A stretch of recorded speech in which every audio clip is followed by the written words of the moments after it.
For those that don't know me, I'm Peter Wood, one of the volunteers at the museum. I'm sorry about the cold and a bit tight outside, and the mud, we imported all that this afternoon just to make it realistic. On behalf of the trustees and all the volunteers, I'd like to extend a warm welcome to everybody to this our tribute to the fallen. And we wanted to celebrate the role that the miners played, or commemorate rather the role that the miners played. As we're on the site of an old coal mine, we thought it was very appropriate. Now, you may not know that the Western Front was in fact over 400 miles long, but there were over 2,000 miles of tunnels and trenches. So these people were very much in demand.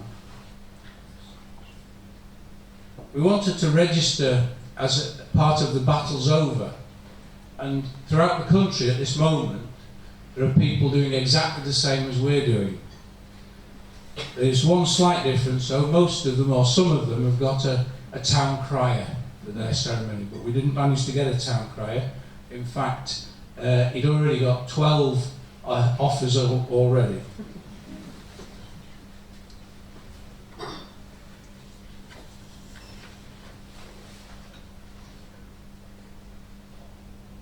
Our ceremony will end with the lighting of a beacon on the dirt rock.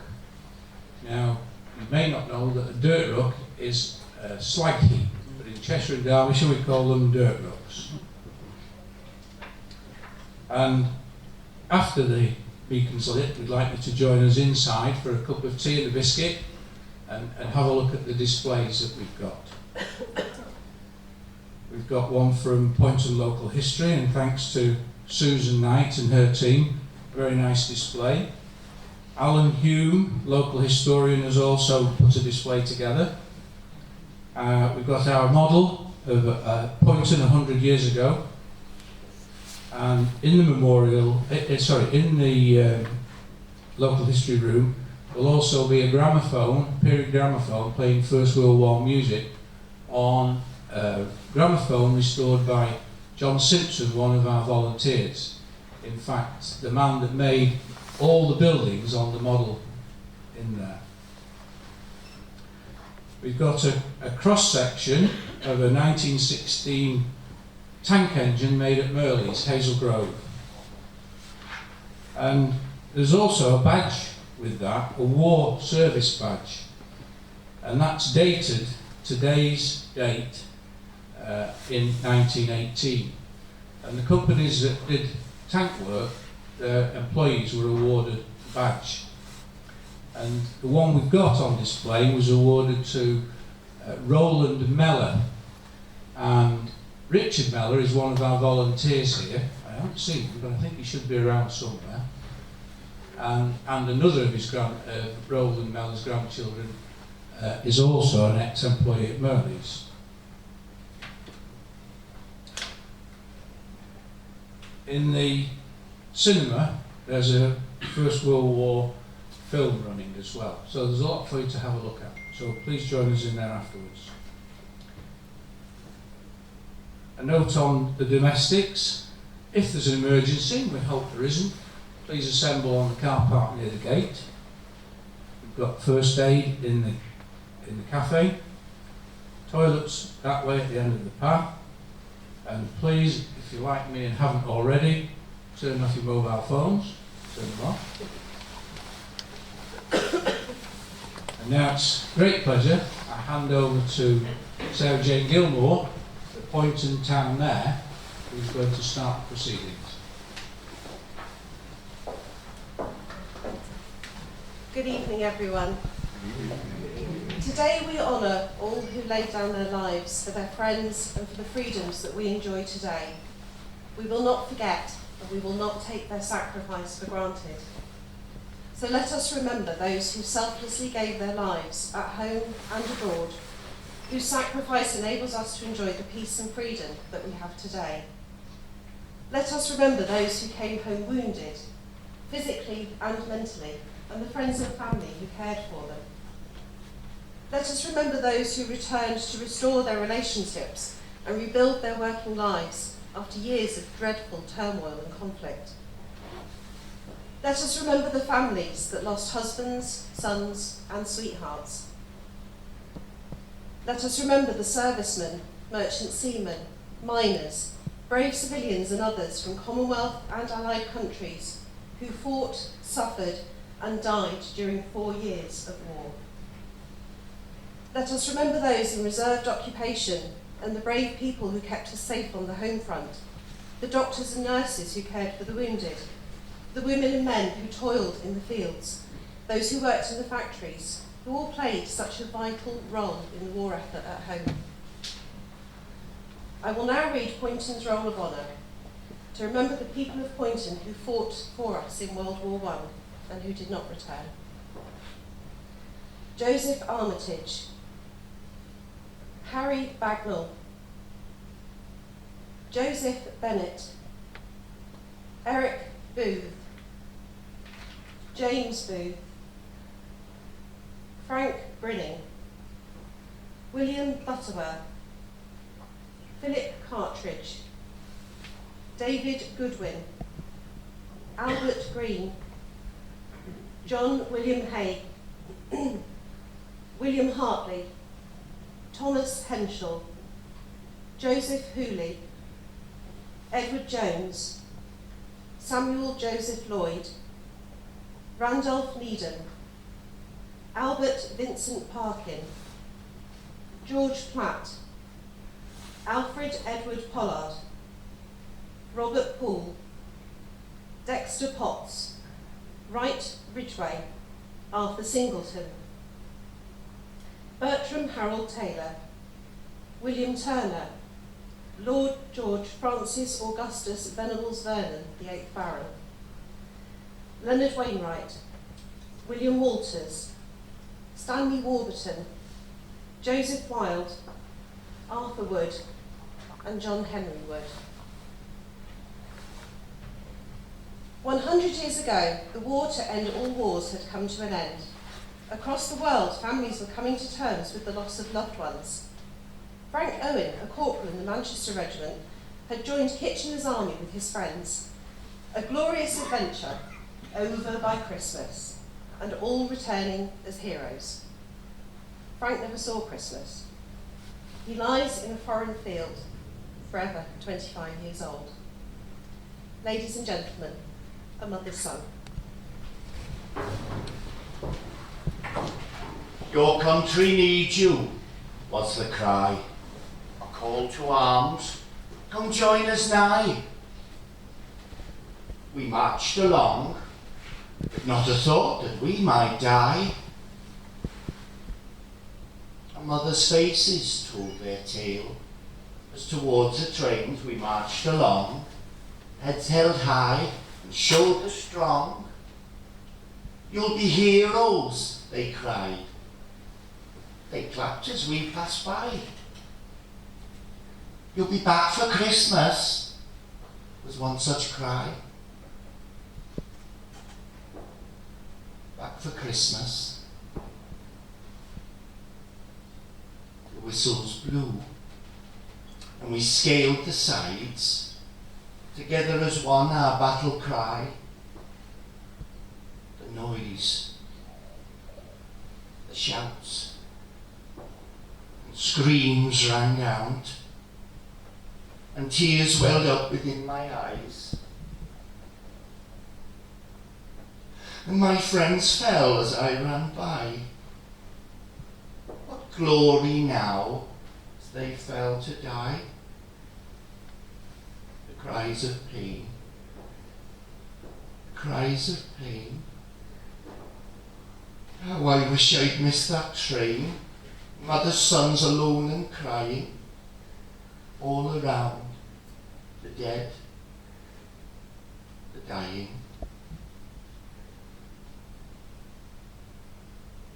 Amid the mud and shrapnel lay a mother's son who's had his day. I lay amid the blackened earth,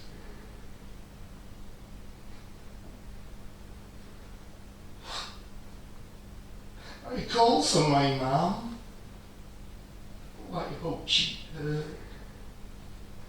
As friends I knew passed me by, they barely looked where I would die. They ran to destiny as once did I. I didn't come here to die. I close my eyes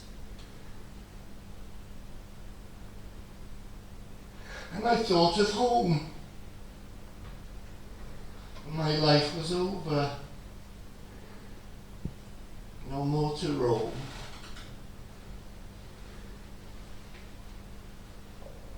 The grass and the poppies grow above, and the birds sing sweetly in the sky. I lie with friends in fields close by. We didn't come here to die.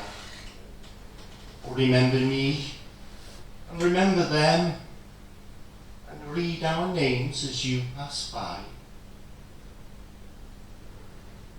We never age, we never speak, and in silent ranks our bodies lie. I'm a faded picture, I'm a memory lost. Oh, remember me, remember me. With maybe just a tear from within your eye.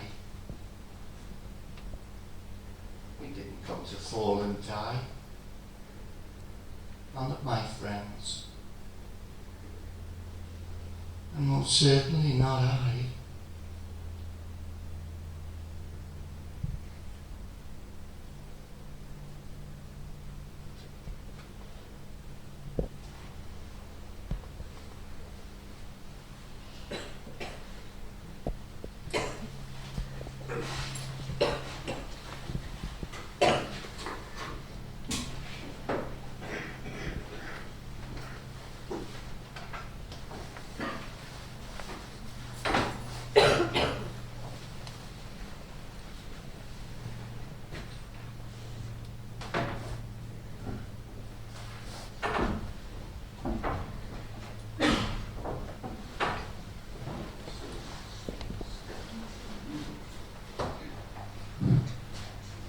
Thanks very much, Glenn.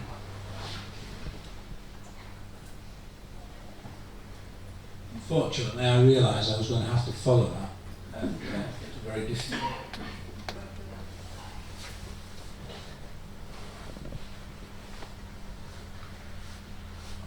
You may want to speak to Glenn afterwards. He's got a very interesting story to tell about how he received that poem from his great uncle. If you don't know Glenn, he's a local character, a legend in his own lifetime. He's the station master at Poynton Station. You might not call them station masters nowadays, but you know what I mean. And if you've not been to Poynton Station, I also think that's a very interesting place for you to go. A lot of the soldiers that were signing up for the war would have left from Poynton Station. And it's a tribute to Glenn that it's kept in such a fashion, and it's won many awards. Well worth a visit. Thanks again, Glenn. I'll just say a couple of words about the bell that we're going to hear in a moment. I've got a picture in front of me when it was in the bell tower at Towers Yard Workshops, and they were the colliery workshops. Towers Yard Farm, as it is now, or was recently. David Arnold's got some houses on there now. It was cast in the Whitechapel Foundry in London in 1835, and it was mounted above the clock face outside, and I'd like to see one day we re-erect that in the building that we're going to build next door to here, but that's up to Jeff and the trustees, but I think I can swing it for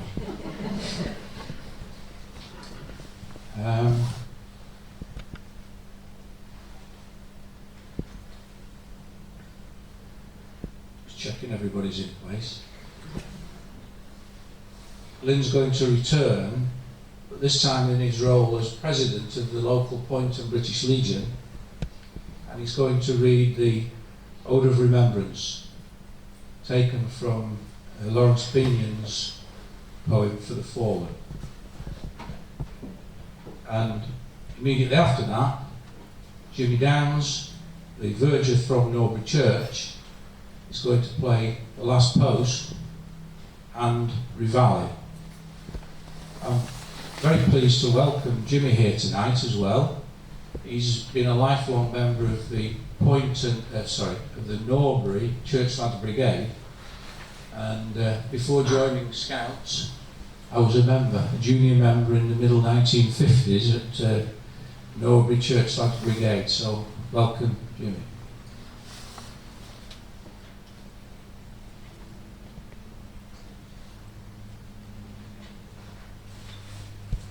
They shall grow not old, as we that are left grow old. Age shall not weary them, nor the years condemn. And at the going down of the sun, and in the morning, we will remember them. We will remember them.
Seated, ladies and gentlemen.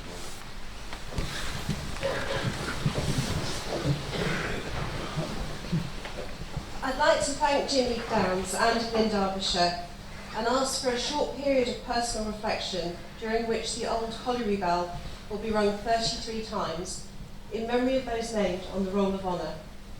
The bell is being rung for us by John Lee, who is a member of the Norbury Handbell Ringers and a founding member of the museum.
when you go home, tell them of us and say, for your tomorrow, we gave our todays.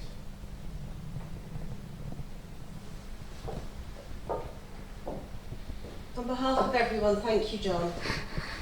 So we'll shortly be lighting the beacon on the dirt rock, symbolising an end to the darkness of war and a return to the light of peace.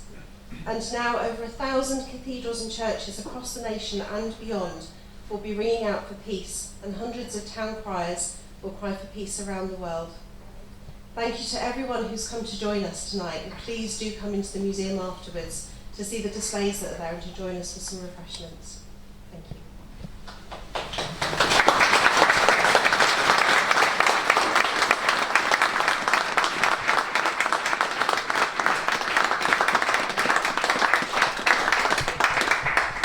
And for those of us up here, you can see the beacon.